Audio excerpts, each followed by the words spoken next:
Mons Oliveta, in de volksmond de Olijfberg. De plaats waar monniken en nonnen ooit liefdevol tezamen onder één dak leefden.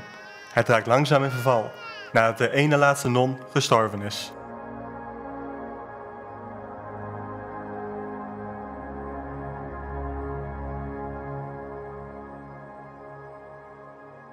Dan komt er onverwacht slecht nieuws. Non de jas. Huh? Non de jas? Non de jas? Non de jus. Vertel. Een brief van aartsbisschop Angelbracht van Utrecht. Verklaar u nader. Paus Sixtus wanst Mons Oliveta de Olijfberg. Oh ja.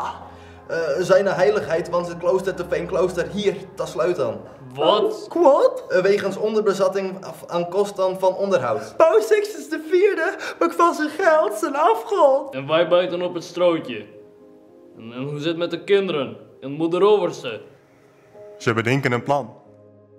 Het is een idee. De benadersabdij in Aduard, dat heeft de overschot aan jong gewas. Overschot is voor de goddelozen. Niet als dat onze redding kan zijn. Eens. Maar wat is uw plan dan? Wij gaan bij de benadersabdij wat dames halen.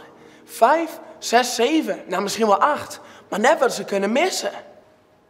Kunnen ze het tij nog keren? Of worden hun plannen om het klooster nieuw leven in te blazen ondermijnd door anderen met dubbele agenda's? Hoe het afloopt, dat zult u met eigen ogen moeten zien en horen.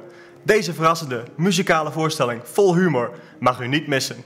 Reserveer en print tijdig uw gratis toegangskaart, want vol is vol.